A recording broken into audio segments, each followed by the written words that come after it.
Hello बच्चों, कैसे हैं आप लोग। सबसे पहले तो आप सभी का बहुत बहुत स्वागत है यूथ इंजीनियर्स एकेडमी के यूट्यूब प्लेटफॉर्म पर। मैं हूं संजय तिवारी और जैसा कि आपको मालूम है हमारी एकेडमी लखनऊ में है और हम लोग SSC JEE other junior engineer exam की तैयारी कराते हैं इलेक्ट्रिकल के बच्चों को, मैकेनिकल के बच्चों को और सिविल के बच्चों को। साथ में कभी कभी TG2 के पद आते हैं EPPCL वगैरह में, तो उसके भी ऑफलाइन बैच चलते हैं हमारे यहाँ। जैसा कि मैं मैकेनिकल डिपार्टमेंट से हूँ और हम लोग इस समय मैकेनिकल और सिविल के लिए जो कॉमन सा सब्जेक्ट है जिसको आप इंजीनियरिंग मैकेनिक्स के नाम से जानते हैं, बहुत बेसिक फंडामेंटल कोर्स है। स्ट्रेंथ ऑफ मटेरियल पढ़ते हैं, उसमें काम आता है और कई सारे कोर्सेज में काम आता है। तो उसी की एक लेक्चर सीरीज यहाँ चल रही है। उसी के लेक्चर सीरीज के कंटिन्यूटी में अगर देखा जाए तो हम लोग पहला चैप्टर पढ़ चुके हैं जिसका नाम था फोर्स एनालिसिस, और दूसरा चैप्टर है हमारे पास फ्रिक्शन। इस फ्रिक्शन में भी 3 टॉपिक हुआ करते थे। एक टॉपिक जिसको कह रहे हैं ब्लॉक फ्रिक्शन, उसको हम लोग पढ़ चुके हैं, ये खत्म हो चुका है। और इस समय हम लोग लैडर फ्रिक्शन की बात कर रहे हैं। लैडर फ्रिक्शन, वही लैडर, वही सीढ़ी जो आपके घरों में है, हमारे घरों में है। कभी बांस की होती है, कभी एल्युमिनियम की होती है, कभी स्टील की होती है, और उससे हम चढ़ने की कोशिश करते हैं। तो उसी की स्टडी कर रहे हैं कि एक सीढ़ी कैसी हो जो हमारे काम की हो सके। इसको ख़त्म करने के बाद हम लोग चलेंगे बेल्ट फ्रिक्शन में। कभी आप गेहूं पिसाने गए हों आटा चक्की पे, तो आप देखेंगे मोटर और मशीन के बीच में एक लिंक होता है जिसको आप बेल्ट कहते हैं। वो बेल्ट कैसे काम करता है, वो भी फ्रिक्शन की वजह से ही काम करता है। ये देखना पड़ेगा कि काम कैसे करता है, ठीक है ना। तो आज का जो हमारा टॉपिक है लैडर फ्रिक्शन का है। लैडर फ्रिक्शन में भी एक वीडियो आपके पास जा चुका है। वो पहला वीडियो था, उसमें कोई न्यूमेरिकल नहीं था। वो एक लैडर का जो कॉन्सेप्ट है कि एक सीढ़ी दीवार और फर्श के सहारे पर कैसे खड़ी होती है, क्या कंडीशंस बनती हैं। क्या आपको कभी ऐसा लगता है कि आप किसी भी सीढ़ी पे चढ़ सकते हैं? अगर कोई सीढ़ी खड़ी है दीवार और फर्श के बिल्कुल रेस्ट में है और वहाँ कोई नहीं, आप जाते हैं, आपको चढ़ना है, तो क्या बहुत संभल के नहीं चढ़ते? क्योंकि एक ऐसा भी लगता है आपको कि हो सकता है कि इस सीढ़ी पर मैं 2 कदम 4 कदम 2 स्टेप 4 स्टेप आगे बढ़ूं और उसके बाद अगर आगे और बढ़ता हूं तो सीढ़ी स्लिप कर सकती है, ऐसा हमें लगता है। तो ऐसा क्या हो जाए कि सीढ़ी पर हम ऊपर तक पहुंच पाए। तो इस टाइप की कुछ प्रॉब्लम्स हैं, रियल प्रॉब्लम्स हैं। तो आज मैं एक रियल प्रॉब्लम के साथ आपके पास आया हूं। ये प्रॉब्लम ज़रा पढ़ा जाए और ऐसा देखिए, आपको खुद लगेगा कि ऐसी घटना आपके साथ भी हुई होगी या हो सकती है अगर आप सीढ़ी पर चढ़ना चाहें तो। पहले प्रॉब्लम पढ़ लें, एक बार मैं स्क्रीन से हट जाता हूं और आप पूरी प्रॉब्लम को स्क्रीनशॉट ले लें या पढ़ लें, फिर आपके साथ मैं इसको डिस्कस करता हूं एक डायग्राम के माध्यम से। लिखा गया है कि a ladder of 5 metre long, एक सीढ़ी है जिसकी लंबाई 5 मीटर है, 5 मीटर है, ठीक है ना। और वो एक हॉरिजेंटल ग्राउंड पर है, जो फर्श है वो जो हॉरिजेंटल है वो एक ग्राउंड है, and leans against a smooth vertical wall. एक बड़े काम की चीज़ इसमें दी गई है कि जो आपकी वॉल है, ध्यान दीजिए, वो स्मूथ है। स्मूथ होने का मतलब क्या है कि जो वॉल है, दीवार है, उस पर किसी तरह का कोई फ्रिक्शन नहीं है। वहाँ पर फ्रिक्शन की वैल्यू हम 0 मानेंगे, ठीक है। At an angle 70 degree with the horizontal, the weight of the ladder is 300 newton. सीढ़ी की लंबाई 5 मीटर, उसका वेट 300 न्यूटन।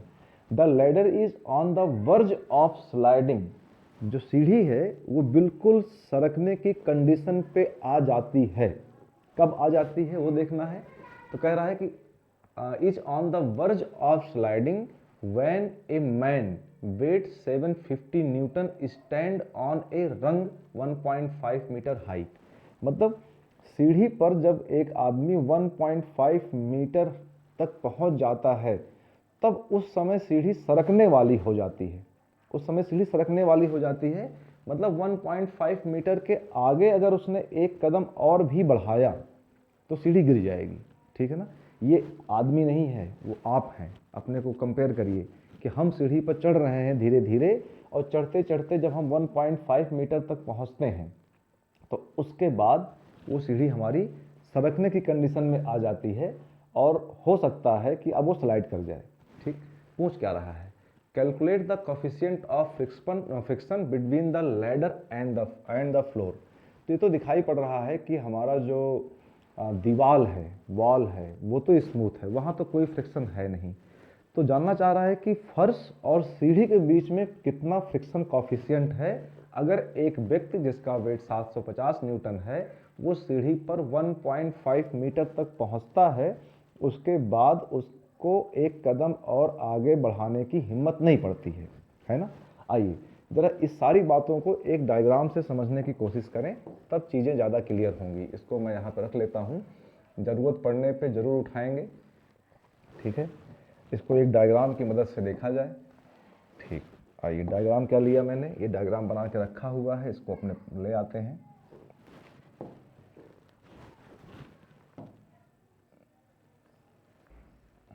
ये डायग्राम है, इसी को थोड़ा सा बड़ा करके देखा जाए तो सब चीज़ें हमें स्पष्ट दिखाई पड़ेंगी। ठीक, ये डायग्राम है। यहाँ से चीज़ें क्लियर हो रही हैं कि एक सीढ़ी है जो कि एक दीवार है, ये फर्श है, इस पर ऐसे रखा है। और जब ये रखा हुआ है तो जो डाटा यहाँ गिवन है उसको हम लोग ज़रा देख लेते हैं क्या क्या गिवन है। देखिए ध्यान से, कह रहा है कि एक सीढ़ी की लंबाई 5 मीटर है, तो इसकी हम लोग लिख लेते हैं इसकी लेंथ कितनी है। तो सीढ़ी की लेंथ को हम लोग ले लेते हैं L = 5 मीटर, ये गिवन है। ठीक, rest on A horizontal ground and leans against a smooth vertical wall. Wall हमारी स्मूथ है, जिसको यहाँ लिख लेना ठीक है। यहाँ लिख लेते हैं कि यहाँ पर म्यू की वैल्यू 0 है, ये लिख लिया गया। At an angle 70 degree with the horizontal, ये सीढ़ी इस समय 70 डिग्री पर इंक्लाइंड है, ये भी लिख लेते हैं, ये 70 डिग्री है। The weight of the ladder is 300 Newton, जो लैडर का वेट है, wait of the ladder is 300 Newton, 300 Newton, ये भी क्लियर हो गया। ठीक, अच्छा वेट कहाँ काम करेगा, तो वेट इसके सेंटर पे काम करेगा, इसकी जो मिड पॉइंट होगा सीढ़ी का, यहाँ पे कहीं ले लेंगे इसको हम, इस पर इसका वेट नीचे लगाएंगे। और आगे कह रहा है कि the ladder is on the verge of sliding when a man 750 newton stand on a rung 1.5 metre height. पूरी सीढ़ी 5 मीटर की है, यहाँ से 1.5 मीटर तक आदमी पहुँचता है तो उसे लगता है कि अब सीढ़ी ये गिरने वाली है। तो इसका मतलब ये पूरा 5 मीटर का है, तो अगर मिड पॉइंट को देखेंगे तो ये 2.5 हो जाएगा। 2.5 में से 1.5 पर लगभग ये आदमी यहाँ तक पहुँच पाता है, ठीक है ना, या यहाँ तक पहुँच पाता है। यहाँ से चलना शुरू करता है, 1 कदम 2 कदम ऐसे बढ़ते बढ़ते यहाँ पहुँचता है, तो उसे लगता है कि अब अगर आगे बढ़ा तो ये सीढ़ी स्लाइड कर गई, ये मतलब हुआ। कह रहा है calculate the coefficient of friction between the ladder and the floor. हमें लैडर और फ्लोर के बीच का फ्रिक्शन कोफिशिएंट देखना है, यही हमारा क्वेश्चन है। और इसको मैं छोटा सा बना के यहाँ रख लेता हूँ, बाद में देखा जाएगा।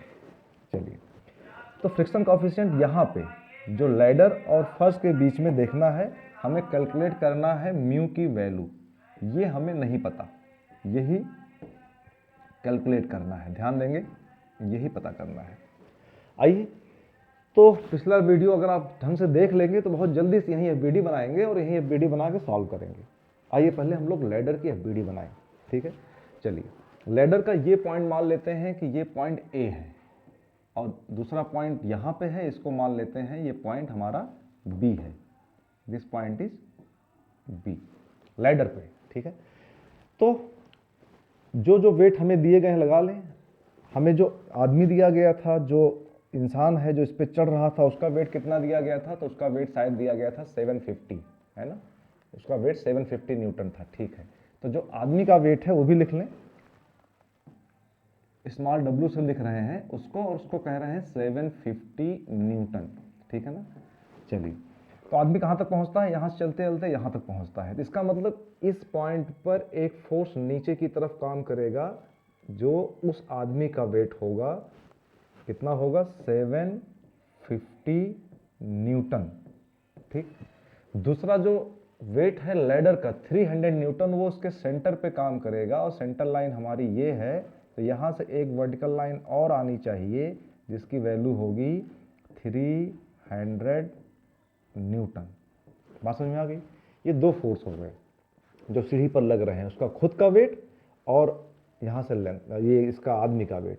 अगर डिस्टेंस की बात किया जाए तो डिस्टेंस को आप कैसे दिखा पाएंगे कि ये डिस्टेंस अगर यहाँ देखा जाता है तो यहाँ से यहाँ तक कितना है 2.5, यहाँ से यहाँ तक कितना है 2.5, तो इसको भी लिख लिया जाए ठीक ही रहेगा, 2.5 मीटर, और यहाँ से यहाँ तक कितना है 2.5 मीटर, ये भी है 2.5 मीटर। ये कहाँ से कहाँ तक है, ये जो डिस्टेंस पूरी पूरी लैडर की है, यहाँ की बात हो रही है, ये लैडर की डिस्टेंस है। उसी में एक आदमी है जो यहाँ पहुँचा हुआ है, इसकी डिस्टेंस को भी देखना जरूरी है, दूसरे कलर से यूज कर लें ज़्यादा ठीक रहेगा। चलिए ब्लैक कलर ले लेते हैं। ये डिस्टेंस यहाँ से देखी जाए अगर, ये डिस्टेंस अगर देखा जाए तो ये डिस्टेंस कहा गया है, क्वेश्चन में गिवन है कि भाई ये 1.5 मीटर है, ये डिस्टेंस हमारी 1.5 मीटर है, 1.5 मीटर। ठीक है, कुछ ज्योमेट्री क्लियर होती हुई दिखाई पड़ रही है। अब बात करते हैं और कौन कौन से फोर्सेस लगेंगे, तो और फोर्सेस देखे जाएं तो और फोर्सेस क्या दिखाई पड़ते हैं कि ए पॉइंट पर, पॉइंट ए पर फ्रिक्शन फोर्स तो नहीं आएगा क्योंकि फ्रिक्शन कोफिशिएंट 0 है, लेकिन दीवार, ये जो लैडर क्या करेगा, इस दीवार पर एक्शन लगाएगा और दीवार लैडर पर रिएक्शन लगाएगी। तो दीवार की रिएक्शन जो लैडर पे आनी है, जो लैडर पे आनी है वो आएगी, और वो इस तरफ आएगी क्योंकि दीवार वर्टिकल है तो वो रिएक्शन हॉरिजॉन्टल होगी। ये दीवार वर्टिकल है तो इसके 90 डिग्री पे होगी, क्योंकि reaction is always perpendicular to plane. इस रिएक्शन को हम लोग नाम देंगे RA। ठीक वैसे ही जो पॉइंट B है वो जमीन को पुश करेगा, नीचे की तरफ पुश करेगा, और जमीन ऊपर की तरफ रिएक्शन लगाएगी, उस रिएक्शन को नाम देंगे RB। और जमीन हॉरिजॉन्टल है तो ये भी इस पर बिल्कुल 90 डिग्री पर वर्टिकल होना चाहिए। ये जो व्हाइट कलर से दिखाया जा रहा है ये हमारी रिएक्शन है जिसको कहा जा रहा है RB। तो व्हाइट कलर से मैंने सारे फोर्सेस दिखाए हैं, अभी तक 2 वेट हो चुके हैं, 2 रिएक्शंस हो चुकी हैं। अब बात करते हैं फ्रिक्शन फोर्स की। फ्रिक्शन फोर्स की जैसी चर्चा करते हैं तुरंत हमें यह देखना पड़ता है कि बॉडी में मूव करने की टेंडेंसी किस तरफ है, मोशन की टेंडेंसी किस तरफ है, क्योंकि फ्रिक्शन फोर्स हमेशा मोशन का अपोज करता है। ये हम लोगों ने बहुत देखा है, ठीक है, बहुत सीखा, ढंग से सीखा है। तो जब ये व्यक्ति जिसका वेट 750 न्यूटन है, ये चलते चलते चलते यहाँ पहुँचता है, यहाँ पे पहुँचता है, अब ये बॉडी गिरने की कंडीशन में आ जाती है। बॉडी मतलब सीढ़ी जो है सरकने की कंडीशन में आ जाती है। जब सरकेगा तो पॉइंट B इस फर्श पे इधर भागेगा और पॉइंट A इस फर्श पे इधर भागेगा। मतलब कोई कहे कि मोशन की टेंडेंसी किस तरफ है, तो जो पॉइंट हमारा A है, सीढ़ी का पॉइंट A है, A पॉइंट नीचे आने की इच्छा रखता है, अभी मूव नहीं कर रहा है, केवल टेंडेंसी है, सरकने वाला है, at the verge of sliding है, ठीक है ना। तो पॉइंट A नीचे की तरफ है तो इस पर जो लगने वाला फ्रिक्शन फोर्स होगा, इस पर लगने वाला फ्रिक्शन फोर्स क्या होगा, μRA। ये किधर होगा, ऊपर की तरफ होगा, ठीक है। सेम ऐसे ही देखा जाए पॉइंट B किधर जाएगा, तो पॉइंट B में जो मोशन है, पॉइंट B इस तरफ भागने की कोशिश करेगा, ये पॉइंट B है, इधर भागने की कोशिश करेगा, तो इस पर लगने वाला जो फोर्स होगा वो फोर्स किधर लगेगा, वो फोर्स बॉडी पर राइट साइड में लगेगा, ठीक है। ये हमारा हो जाएगा μB RB, ठीक है ना।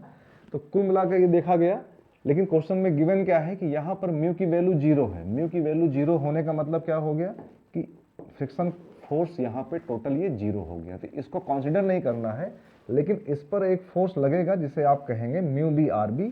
तो इस फोर्स को मैं यहाँ लगा रहा हूँ, ठीक है ना, इस पर ये फोर्स लगाया जाएगा μB RB, ठीक है ना। तो अब इतनी पूरी BD देखी जाए तो कितने फोर्स हो गए, 2 वेट हो गए, 2 रिएक्शंस हो गई, और इस पॉइंट पे फ्रिक्शन फोर्स लगेगा μB RB। इस पर फ्रिक्शन फोर्स नहीं लगेगा, इसलिए क्योंकि फ्रिक्शन कोएफिशिएंट यहाँ पे 0 है। अब हमारी ये BD बन के रेडी है। अब कुल मिला के केवल कैलकुलेशंस करनी है, कैलसी हाथ में ले लीजिए तो ज़्यादा ठीक रहेगा, ठीक है। ये फिगर अब काम का नहीं रहा, इसको हटा दिया जाता है, ठीक। चलिए अब कुल मिला के BD हमारी ये है, इसी पर हमें कंडीशन ऑफ इक्विलिब्रियम लगानी है, क्योंकि फिगर आपको देख के लग रहा है कि ये एक नॉन कॉन्करेंट फोर्स सिस्टम है। नॉन कॉन्करेंट फोर्स सिस्टम की जितनी भी कंडीशंस होती हैं वो हमें लगानी है इस पर। आइए देखा जाए कैसे लगेंगी। चलिए, तो पहली कंडीशन क्या होती है, that is sigma F X is equal to 0। Horizontal forces पर सारे फोर्सेस 0 होने चाहिए। तो ध्यान से देखिए, तो एक्स एक्सिस पर कितने फोर्स लग रहे हैं, तो एक फोर्स आर ए दिखता है जो कि इधर जा रहा है, और दूसरा force mu B R B दिखता है जो कि इधर जा रहा है। तो आर ए की वैल्यू किसके बराबर होगी, तो आप लिखेंगे R A equal to mu B R B. और यही म्यू बी हमें कैलकुलेट करना है, ये जो पूछा गया था म्यू बी, इसी म्यू बी को कैलकुलेट करना है। तो इसको हमने लिखा mu B R B, mu B R B. ठीक है, इक्वेशन नंबर 1 हो गई। दूसरी इक्वेशन क्या बनेगी, sigma F Y equal to 0। Sigma F Y की बात कर लें तो जितने फोर्सेज ऊपर हैं उतने ही फोर्सेज नीचे होने चाहिए, उनका वैल्यू। तो ऊपर कितने फोर्स हैं, एक ही दिख रहा है आर बी, और नीचे कितना दिख रहा है, एक आदमी का वेट और एक सीढ़ी का वेट। तो कुल मिला के कह सकते हैं कि यहाँ पे दिखाई पड़ रहा है आर बी, और R B is equal to हो गया 300 प्लस 750। इसको आप कह सकते हैं 1050 न्यूटन। ये टोटल आ गया 1050 न्यूटन, जो कि आरबी की वैल्यू आ गई थी। यहाँ से तो सीधे सीधे आपको आरबी की वैल्यू मिल जा रही है, ठीक है ना। इस आरबी की वैल्यू को अगर हम इसमें पुट कर दें तो एक इक्वेशन मिल जाती है आर ए के लिए भी। आर ए की वैल्यू हो गई म्यू बी इंटू 1050, ठीक है ना। ये हमारी दूसरी इक्वेशन आ गई, ठीक है। तो दो इक्वेशन हम लोगों ने निकाल कर रख लिया है, जो कि sigma F X sigma F Y से निकाली गई हैं। अब तीसरा इक्वेशन हमें किससे मिलेगा, तीसरी कंडीशन से, जिसको आप कहते हैं algebraic summation of all the moment should be 0। तो sigma am about any point must be 0। सभी मोमेंट्स लेंगे, आघूर्ण लेंगे, बल आघूर्ण निकालेंगे किसी पॉइंट के अबाउट, और उसको इक्वेट करेंगे। तो ये कहता क्या है कि जो भी मोमेंट आप लें, अगर क्लॉकवाइज मूवमेंट हो तो उसको पॉजिटिव मान लें, और अगर एंटी क्लॉकवाइज मूवमेंट हो तो उसको नेगेटिव मान लें। इन दोनों को अगर ऐड कर देते हैं तो वैल्यू आती है 0। मूवमेंट कहाँ पे लिया जाए, तो इसके लिए बहुत लास्ट लेक्चर में बताया गया था कि मूवमेंट कहाँ होना चाहिए, जहाँ से मैक्सिमम फोर्सेस पास हो रहे हों। वैसे कहीं से ले सकते हैं, लेकिन आसान ये पड़ेगा कि यहाँ से लिया जाए, तो ज़्यादा फोर्स यहाँ से गुजर रहे हैं तो उनका मूवमेंट नहीं लेना पड़ेगा, वो 0 हो जाएगा। तो अगर हम ये पॉइंट बी ले लें, तो यहाँ जो लिखा है सिग्मा एम, यहाँ about point B must be 0, ये लिख रहा हूँ मैं। तो इसका मतलब आर बी और म्यू बी आर बी यहीं से गुजर रहे हैं, इसलिए इसका मोमेंट 0 हो जाएगा। बाकी बचेंगे 300, 750 और आर ए, इतने ही बचेंगे, ठीक है। और इसी के साथ हमें इसको काम करना है। मोमेंट निकालने के लिए कुछ हमें डिस्टेंस की ज़रूरत पड़ेगी, ज़रा वो देख लें पहले, तभी काम आगे बढ़ पाएगा, ठीक है। क्या डिस्टेंस चाहिए, जब हम आर ए का मोमेंट लेंगे तो हमें ये डिस्टेंस चाहिए होगी। ये तो हमें मालूम नहीं है, सीढ़ी की लेंथ मालूम है। सीढ़ी की लेंथ कितनी है, 5 मीटर, 5 मीटर। तो इस ट्रायंगल में अगर हम साइन थीटा लगा दें, क्या लगा दें, साइन थीटा, तो साइन थीटा की वैल्यू क्या है, 70 degree. Sine 70 degree, sine theta equal to क्या होता है, लंब बटे कर्ण। तो ये जो आपको हाइट निकालनी है, इसका नाम दे देते हैं ए था, ये बी था, इसका नाम मान लीजिए सी दे दें, है ना। तो ए सी आ जाएगा, ठीक। तो ए सी हो गया लंब, और कर्ण कितना हो गया, 5। तो यहाँ से आपको मिल रहा है ए सी इज इक्वल टू 5 साइन 70। एक वैल्यू ये मिलेगी, काम आएगी मोमेंट निकालते समय, ठीक है ना। वैसे ही जब 300 का मोमेंट निकालना होगा तो आपको ये डिस्टेंस चाहिए होगा, यहाँ से लेकर यहाँ तक। इस पॉइंट का नाम दे दें डी, ठीक है ना, ये दे दें डी। तो आपको इस ट्रायंगल में, छोटे वाले ट्रायंगल में, जिसका कहते हैं कर्ण 2.5 है और हमें बेस चाहिए, तो इसमें अगर कॉस लगा दिया जाए, cos 70, तो आप कहेंगे आधार बटे कर्ण और लिखेंगे बी डी अपॉन 2.5, ठीक है। यहाँ से आपको बी डी मिल जाएगा, बी डी की वैल्यू होगी 2.5 cos 70, बी डी की वैल्यू होगी 2.cos 70। ऐसे ही जब आप इस आदमी के वेट का मोमेंट लेंगे तो ए बी सी डी हो गया, इस पॉइंट का नाम अगर ई दे दें तो आपको बी ई चाहिए होगा, और फिर इसमें भी कॉस लगाएंगे। तो ऐसे ही आपको जो बी ई की वैल्यू मिल जाएगी कॉस लगाने के बाद, वो मिल जाएगी, क्योंकि अब लेंथ क्या मिलेगा, ये लेंथ कितनी है 1.5, तो ये मिलेगा 1.5 cos 70। इस तरीके से आपको मूवमेंट निकालने के लिए सारी डिस्टेंस जितनी ज़रूरत पड़ेगी सब सामने आ चुकी है। ठीक है, यहाँ तक अगर स्थिति क्लियर है तो आगे बढ़ा जाए। ठीक है, चलिए मूवमेंट निकालते हैं अब। आइए मूवमेंट निकाला जाए।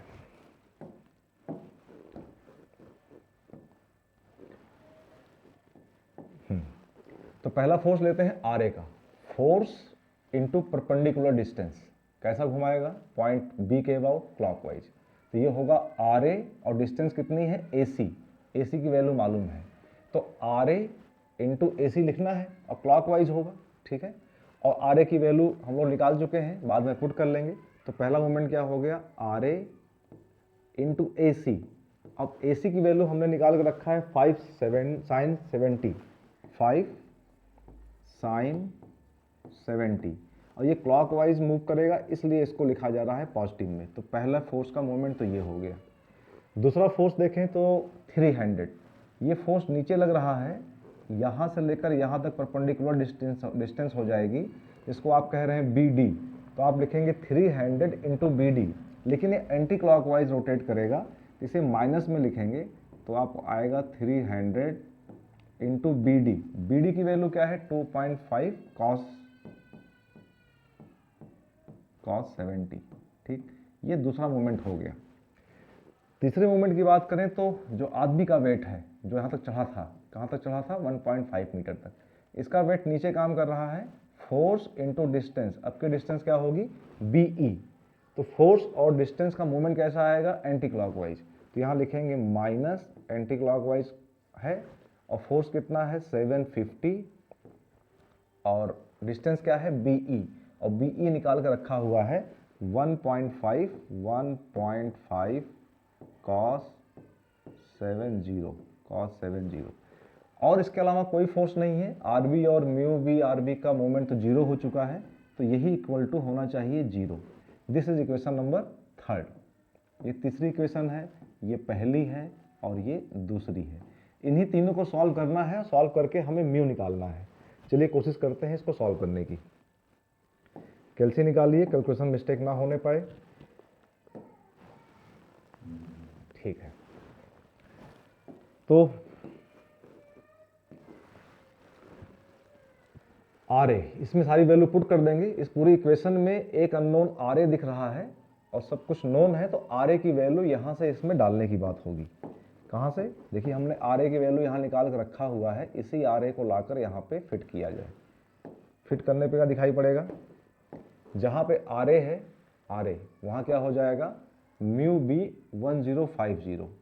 तो ये हो गया म्यू बी इंटू 1050, और प्लस इंटू और भी है 5 sin 70 इंटू 5 sin 70। ये वैल्यू यहाँ फिट हो गई। बाकी को थोड़ा सॉल्व किया जाता है, कैलसी निकाला जाए। तो 300 इंटू 2.5 इंटू cos 70, यहाँ वैल्यू आ रही है इस ब्रैकेट में, ये सॉल्व होके आ रही है 256.51। ऐसे इसको सॉल्व किया जाए तो यहाँ आता है माइनस में, ब्रैकेट के अंदर क्या वैल्यू आएगी, तो आप लिखेंगे 750 इंटू 1.5 इंटू cos 70, ये आती है 384.77। ठीक है, ये वैल्यू हो गई, ये इक्वल टू 0 हो गया। ठीक, इसी को सॉल्व करना है, हमें म्यू भी निकालना है।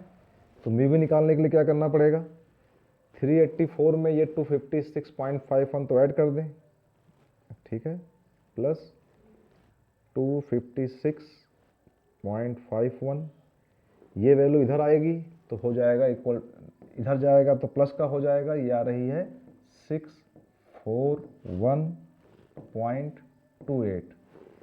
और यहाँ अगर म्यू भी निकालना चाह रहे हैं तो इन सबको इधर ले आएंगे, डिवाइड हो जाएगा 1050 इंटू 570 इंटू 5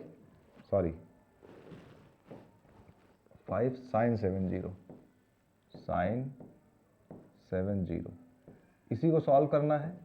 तो सॉल्व करने के बाद क्या आता है देखिए ज़रा, इसको डिवाइड कर दें, डिवाइड बाई ब्रैकेट के अंदर 1050 इंटू 5 sin 70 ब्रैकेट क्लोज, और ये आ रही है 0.129।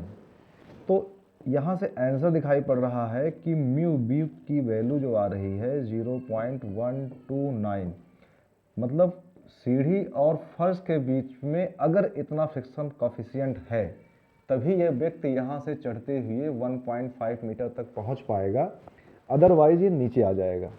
ठीक है, तो जो कुछ पूछा गया था वो तो हमने निकाल लिया है। एक बार ज़रा आंसर भी मैच करें कि गिवन आंसर कितना है। क्वेश्चन कहाँ गया? हाँ, क्वेश्चन तो ये रहा, इसमें आंसर कितना दिया है ज़रा देखा जाए। तो इसमें आंसर नहीं दिया है। ठीक है, हो सकता है कि कुछ कैलकुलेशन मिस्टेक्स ही दिखाई पड़े, लेकिन आप दोबारा चेक कर लीजिएगा, इक्वेशन सही बनी है, उस इक्वेशन में कोई दिक्कत नहीं है। तो इस प्रॉब्लम को हम लोगों ने ऐसे सॉल्व किया है।